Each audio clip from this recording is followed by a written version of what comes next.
नमस्कार मंडळी ठरलं तर मग या मालिकेचा आजचा भाग खूपच सुंदर दाखवलेला आहे। इकडे फायनली आता अर्जुन आणि सायली दोघेसुद्धा आई बाबा होणार आहेत। म्हणजे सायलीने आता UPT टेस्ट केलेली आहे आणि त्याच्यामध्ये अक्षरशः प्रेग्नन्सी टेस्ट पॉझिटिव्ह आली आहे आणि आता इथे सुभेद्रांच्या घरामध्ये सगळ्यांनाच खूप मोठा आनंद झालेला आहे। तर इकडे जेव्हा आता सायलीची गुड न्यूज जेव्हा कळते तेव्हा सगळेजण इकडे देवासमोर दिवा लावत असतात आणि शुभम करोती म्हणत असतात आणि त्याच वेळेला आता सायलीला तिचा भूतकाळ आठवायला लागलेला आहे। म्हणजे जेव्हा ती पूर्ण आजीसोबत जी शुभम करोती म्हणायची ते सगळं आता क्लिअरली चित्र सायलीच्या समोर आलेलं आहे आणि आपणच तन्वी आहोत हे आता सायलीला अगदी स्पष्टपणे क्लिअर झालंय आणि ही गोष्ट आता तिने अर्जुनला सांगितलेली आहे। म्हणजे जेव्हा जेव्हा मी पूर्ण आजीच्या जवळ जाते तेव्हा भूतकाळातल्या काही गोष्टी मला पूर्ण आजीसोबतच्या आठवतात। म्हणजे मी माझ्या आयुष्यातले काही दिवस पूर्ण आजीसोबत घालवले आहेत, माझं बाळपण पूर्ण आजीसोबत गेलं आहे असं मला सातत्याने जाणवतं आणि प्रेक्षकांना याच गोष्टीमुळे आता सायली तन्वी असल्याचं सगळ्यांसमोर येणारच आहे। पण इकडे आता हा सचिन जो आहे त्याच्या आईवडिलांना अस्मिताबद्दल काहीतरी उलटसुलट सांगत असतो आणि जेव्हा हा सचिन आता स्वतःच्याच आईवडिलांच्या घरामध्ये पैशांची आणि दागिन्यांची चोरी करत असताना त्याच्याच आईवडिलांनी पकडलेला आहे आणि आता याचा खरा चेहरा त्याच्याच आईवडिलांच्या समोर येणार आहे। तर इथे अर्जुन सायली आता सचिनचा खेळ तर संपवणार आहेतच, पण आता सायलीच खरी तन्वी आहे हे आता अर्जुन आणि सायली सगळ्यांसमोर कशा पद्धतीने सिद्ध करतात हे आपण सगळं काही आपण आजच्या भागामध्ये पाहूया। तर प्रेक्षकांनो, त्याआधी जर तुम्ही आपल्या चॅनलवर नवीन असाल आणि चॅनलला सबस्क्राईब केलं नसेल तर चॅनल आत्ताच सबस्क्राईब करून व्हिडिओला लाईक करायला विसरू नका, म्हणजे मालिकाचे असेच येणारे नवीन व्हिडिओज आणि नवीन अपडेट सगळ्यात आधी तुम्हाला आपल्या चॅनलवर पाहायला मिळणार आहेत। तर मंडळी, आपण मागच्या भागामध्ये पाहिलं होतं की आता सायली प्रेग्नेंट आहे, तिने जे UPT टेस्ट केले त्याच्यामध्ये क्लिअर झाले की ती आई होणार आहे आणि आता ही गोष्ट जेव्हा ती घरात सगळ्यांना सांगण्याचा प्रयत्न करत असते पण तेव्हा काही ना काही प्रॉब्लेम्स आल्यामुळे सायलीने आता ही गोष्ट कोणाला सांगितलेलीच नाही आहे। तर इकडे पूर्णाजींच्या चेकअपसाठी डॉक्टर आलेले असतात। डॉक्टरांनी चेकअप केल्यानंतर त्यांनी आता सांगितलेलं असतं की घरामधलं वातावरण खूप हॅपी ठेवायला हवं। पूर्णाजी जर या ट्रॉमातून बाहेर यायचं असेल तर घरामध्ये अशी एखादी गोष्ट घडली पाहिजे की ज्याच्यामुळे पूर्णाजी त्या ट्रॉमातून नक्कीच बाहेर येऊ शकतात, अशी काहीतरी आनंदाची गोष्ट घडायला हवी। पण आता नक्की असं काय घडणार आहे, कारण आता जे तन्वीने जे काही केलं आहे म्हणजे प्रिया जी काही वागले त्याच्यामुळे आता त्या धक्क्यातून अजून कोणीच त्या धक्क्यातून सावरलेले नाही आहेत। तर इथे दिवे लावण्याच्या वेळेला आता सगळेजण दिवा लावायला आलेले असतात, कारण पूर्णाजीला प्रसन्न वाटावं, तिचं मन शांत व्हावं यासाठी सगळेजण तिथे उभे असतात आणि शुभंकरी म्हणत असताना आता इथे सायलीला लहानपणीची तन्वी आणि पूर्णाजी ह्या सगळ्या गोष्टी आता आठवायला लागलेल्या असतात। तन्वी लहान असताना पूर्णाजीसोबत जी शुभंकर होती म्हणायची ते सगळंच्या सगळं चित्र तिला आता आठवायला लागलेलं आहे आणि सायली म्हणते की मला प्रत्येक गोष्टीमध्ये पूर्णाजी का दिसते, प्रत्येक स्वप्नामध्ये एक छोटी मुलगी आणि पूर्णाजी का दिसत असेल आणि त्यात आता तिला बाकीच्या सगळ्या गोष्टी आता आठवतात। म्हणजे आपणच ती मुलगी आहोत आणि पूर्णाजी म्हणजे आपणच तन्वी असल्याचा भास आता सायलीला व्हायला लागलेला असतो। आता सायलीच्या मनात एक शंका येते की प्रत्येक वेळेला मला पूर्णाजी लहानपणीमध्ये का दिसतात, म्हणजे मी पूर्णाजींसोबत कधीतरी आयुष्य जगले हे मला प्रत्येक वेळेला जाणवत असतं। जेव्हा जेव्हा पूर्णाजीच्या जवळ असते काही गोष्टी घडतात तेव्हा ह्या गोष्टी आधी घडून गेल्यात असं जाणवतं। म्हणजे तन्वी मीच असेन का तन्वी, आता हा प्रश्न सायलीला पडलेला आहे। तन्वी म्हणते की म्हणजे सायली म्हणते की मला ह्या गोष्टी आता एकदा यांच्याजवळ बोलायलाच हव्या, कित्येक दिवस झाले ह्या गोष्टींचा मला त्रास होतोय, मी एकदा यांच्याशी बोलून बघते त्यांना काय वाटतं। जोपर्यंत मी कोणाशी मन मोकळं करत नाही आहे, हे सांगत नाही आहे ना, तोपर्यंत मला माझ्या प्रश्नांची उत्तरंसुद्धा मिळणार नाही आहेत। आणि आता सायलीने हे सगळं आत्तापर्यंत झालेली तिला भास आणि आलेला अनुभव सगळं काही अर्जुनला सांगायचं असं ठरवलेलं आहे। तिकडे सचिन हा आता स्वतःच्या आईवडिलांना भेटायला आलेला असतो आणि आपण कालच्याच भागामध्ये पाहिलं की आता तो त्याच्या आईवडिलांना अस्मिताबद्दल बरंच काही उलटसुलट सांगत असतो। अस्मिता कशा प्रकारे त्याला त्रास देते, त्याच्याकडनं सतत पैसे मागत असते, सतत शॉपिंगचा हट्ट करत असते आणि या सगळ्या गोष्टींना मी तंग झालोय। आणि आता तो म्हणत असतो की अस्मिता आता माझ्याकडे इतका हट्ट करते की तिला सोन्याचा नेकलेस हवा, मी तिला किती समजावून सांगण्याचा प्रयत्न करते पण आई बाबा ती अजिबात ऐकतच नाही आहे, तिला सोन्याचा नेकलेस हवा म्हणजे हवाच। मी आता काय करू, कुठून आणू हा सोन्याचा नेकलेस, माझ्याकडे एवढे पैसेसुद्धा नाही आहेत आणि जर मी तिला तो सोन्याचा नेकलेस घेऊन नाही दिला ना तर बाबा ती घटस्फोट घेण्याचा विचार करते, हे बघ घटस्फोटाची नोटीससुद्धा दिली आहे मला। आता इकडे अर्जुनने ऑलरेडी सचिनला घटस्फोटाची नोटीस पाठवलेली असते आणि ती नोटीस बघून आता इकडे तिच्या आईवडिलांना म्हणजे सचिनच्या आईवडिलांना सुद्धा वाईट वाटत असतं। आता ते म्हणतात की एवढ्या मोठ्या गोष्टींवरून कोण घटस्फोट घेतं। आता हे सचिनचे आई वडील त्याला धीर देत असतात आणि म्हणतात की तू एवढ्या घाईमध्ये निर्णय घेऊ नकोस, आम्ही आहोत ना तुझ्यासोबत आणि ठीक आहे तिला नेकलेस हवा आहे ना तर आपण एक काम करूया, आपण तिच्यासाठी एक सोन्याचा नेकलेस बनवूया। सचिन म्हणतो की आई बाबा काय गरज आहे, आज तिला सोन्याचा नेकलेस दिला उद्या तिच्या अपेक्षा आणखीन वाढत जातील आणि प्रत्येक वेळेला एवढे पैसे कुठून आणायचे, काही गरज नाही आहे. मला सुद्धा असंच वाटतं की तिने जर घटस्फोटाची नोटीस दिली ना, तर तिला घटस्फोट देऊन मोकळं व्हावं. आतापर्यंत मी तिच्यासाठी काही कमी केलं नाही आहे. इतकं केलं तरीसुद्धा तिला माझी कदरच नाही आहे. मग काय अर्थ आहे या सगळ्याला? आता इथे त्याचे आईवडील म्हणतात की हो, तू म्हणतोस ते अगदी बरोबरच आहे. पण मला काय वाटतं की आपण ह्यावेळेला एकदा तिची मागणी पूर्ण करून बघूया आणि मग त्याच्यावरती काय विचार करते ते बघूया. सचिन म्हणतो की जर तुम्ही म्हणत असाल तर काही हरकत नाही आहे. पण आई अगं सोन्याचा नेकलेस करायचा म्हटला तर किती पैसे लागतील माहिती आहे का? आणि तुला माहिती आहे माझ्याकडे आता काही पैसे नाही आहेत.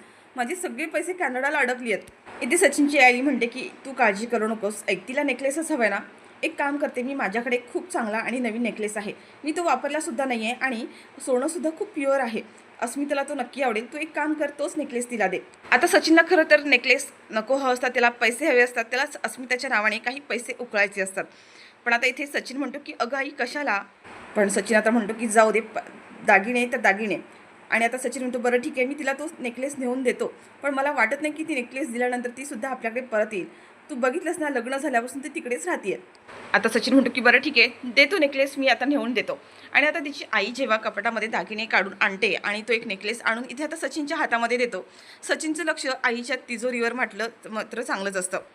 तिने नेकलेस काढून दिल्यानंतर चावी तिथेच ती बेडखाली ठेवून देते. आणि आता ते सगळं काही आता सचिनने पाहिलेलं आहे. आता इकडे तिची आई जेव्हा बाहेर निघून जाते तेव्हा सचिन तिच्या कपाटामध्ये असलेले सगळे दागिने, सगळे पैसे, हात हे त्याने आता गायब केलेले असतात. सचिन इकडे निघून जातो. पण तेवढ्यातच आता अस्मिताला असं वाटतं की आपण आपल्या आईवडिलांना, सासूसासऱ्यांना फोन करावा. आणि त्याच वेळेला आता अस्मिताचा फोन येतो. अस्मिता आता ही सासूसासऱ्यांची चौकशी करण्यासाठी आणि त्यांच्याशी नॉर्मलच बोलत असते. पण आता अस्मिताची सासू अस्मिताला समजवण्याचा प्रयत्न करत असते आणि म्हणते की तू जो घटस्फोटाची नोटीस पाठवली ती खरं तर नको पाठवायला हवी. तुझ्या ज्या काही इच्छा असतील त्या तू आम्हाला सांग, आम्ही पूर्ण करू. त्याला काही हरकत नाही आहे.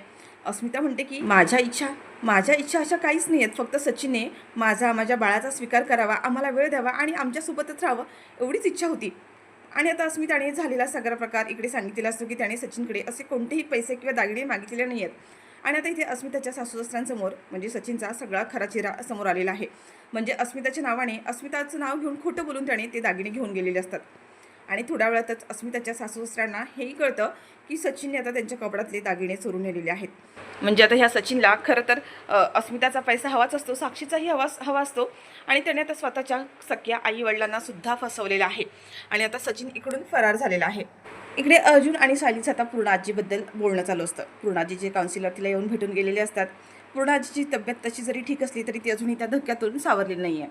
आणि आता अर्जुन म्हणत असतो की डॉक्टरांनी सांगितलं की काही झालं तरी पूर्णाजीला हॅपी, आनंदी ठेवायचं आणि सगळ्या गोष्टी तिच्या मनासारख्या झाल्या पाहिजेत. सायली म्हणते की हो ना, खरं तर तन्वी म्हणजे प्रिया जे काही वागले त्या धक्क्यातून अजून कोणीही बाहेर आलेलं नाही आहे. अर्जुन म्हणतो की डॉक्टर असं म्हणाले की पूर्णाजीला जर ह्या धक्क्यातून बाहेर काढायचं असेल तर घरामध्ये एखादी आनंदाची गोष्ट घडायला हवी. आणि अर्जुनसुद्धा म्हणत असतो की बघ ना, आपल्या घरामध्ये अशी कोणती तरी एखादी गोष्ट घडायला हवी की ज्याच्यामुळे घरचेसुद्धा खूप आनंदी होतील आणि पूर्णाजीसुद्धा ह्या धक्क्यातून सावरायला सुरुवात करेल. आणि आता सायलीला म्हणजे हे तर सांगायचंच असतं की ती प्रेग्नेंट आहे आणि अजून तिने कोणालाही सांगितलं नाही आहे.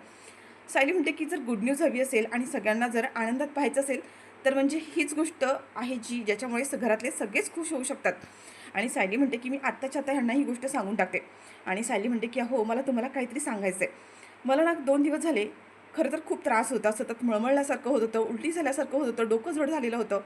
पण आज मला ना कोरड्या उलट्या झाल्या आणि म्हणून मी आज प्रेग्नेन्सी टेस्ट केली आणि प्रेग्नेन्सी टेस्ट केल्यानंतर ती पॉझिटिव्ह आलेली आहे.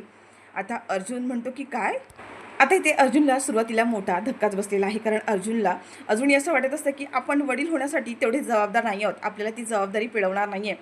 पण आता सायलीकडून प्रेग्नेंट असल्याची न्यूज कळल्यानंतर आता अर्जुनला आपण आनंदी व्हावं की काय काहीच कळत नसतं. आणि सायली आता ती जी UPT टेस्ट केलेली जे किट आहे ते किट आता इथे अर्जुनला दाखवते. आणि जो टेन्शनमध्ये असलेला अर्जुन खरंच स्वतः खूप हॅपी आणि आनंदी झालेला आहे. सायली म्हणते की हे पाहिल्यानंतर तुमच्याही चेहऱ्यावर आलं ना हसू, आणि तुम्ही नका टेन्शन घेऊ. जबाबदारी काय आयुष्यामध्ये सगळ्यांसोबत येत असतात. एकमेकांना सावरून घेतलं, एकमेकांना समजून घेतलं ना की सगळं काही होतं. आणि आपल्या घरात तर किती माणसं आहेत. पण अर्जुन म्हणत असतो की तू बघितलंस ना, अस्मिता ताईचं बाळ हातात घेतल्यानंतर मला किती भीती वाटत होती. मी आपल्या बाळाला कसं काय हातामध्ये घेणार आहे. सायली म्हणते की नका टेन्शन घेऊ. एकदा का माणसावर जबाबदारी पडली ना की माणूस बरोबर जबाबदार बनतो. आणि तुम्ही ते आधीपासून आहात, फक्त तुमच्या मनामध्ये फक्त भीती आहे. आणि एकदा का आपलं बाळ तुमच्या हातामध्ये आलं ना की ती भीतीसुद्धा तुमची आपोआप पळून जाणार आहे. आणि मी आहे ना तुमच्यासोबत, मी आहे, आई आहेत, आपण सगळेजण आहोतच. आता अर्जुनलासुद्धा ह्या गोष्टीचा आनंद झालेला असतो आणि अर्जुन म्हणतो की हो. अर्जुन म्हणतो पण ही एवढी मोठी गुड न्यूज तू बाकी कोणाला सांगितली की नाही? सायली म्हणते की नाही ना, अजून कोणालाही सांगितले नाही आहे. खरं तुम्ही आईंना सांगणार होते, पण एका मागोमागे काही ना काहीतरी गोष्टी निघाल्या. पूर्णाजींसाठी काउन्सिलर आल्या, काही ना काही होत गेलं आणि माझं सांगायचं राहूनच गेलं. अर्जुन म्हणतो की चल आपण बाहेर जाऊया आणि आत्ताच्या आता बाहेर सगळ्यांना ही गुड न्यूज देऊया. सगळ्यांनाच खूप आनंद होणार आहे. आता इकडे बाहेर हॉलमध्ये सगळेजण बसलेले असतात आणि त्याच वेळेला अर्जुन सायली खाली येतात. अर्जुन सायली म्हणतात की आज आम्हाला तुम्हाला सगळ्यांना काहीतरी सांगायचं आहे. खरं तर इकडे सगळेजण नाराज असतात की पूर्णाजी त्या ट्रॉमातून अजून बाहेर आल्या नाही आहेत. त्याच्यामुळे सगळ्यांच्या चेहऱ्यावर चिंता असते आणि त्याच वेळेला आता अर्जुन सायलीने ही गुड न्यूज सगळ्यांना दिलेली आहे आणि सायली म्हणते की आम्ही दोघंही आई बाबा होणार आहोत. आणि आता एवढी मोठी गुड न्यूज ऐकल्यानंतर सगळ्यांनाच खूपच जास्त आनंद झालेला असतो. कल्पनाचा आनंद आता तिच्या गगनातच मावत नाही आहे. तिला आता सायलीला कुठे ठेवू आणि कुठे नको असं झालेलं असतं. तर इकडे अस्मिता वगैरे सगळेजण खूप आनंदी झालेले असतात. सायली तर अक्षरशः सगळ्यांसमोर लाजतच असते आणि हे सगळं बोलणं चालू असताना इथे अस्मिता लगेच म्हणते सायली तू एवढी मोठी गुड न्यूज दिलीस, वा अर्जुन सायली तुम्ही आता आई बाबा होणार. आता अस्मिता जेव्हा हे सगळं बोलते आणि तेवढ्यातच आता पूर्णाजी बाहेर येतात. तेवढ्यातच आता पूर्णाजीने हे सगळं काही ऐकलेलं आहे. म्हणजे अस्मिता जेव्हा म्हणते की सायली अर्जुन तुम्ही आई बाबा होणार आहात, आता मात्र हे ऐकल्यानंतर अन्नपूर्णाजी म्हणतात की अर्जुन सायली आई बाबा होणार आहेत म्हणजे तुम्ही काय बोलता हे?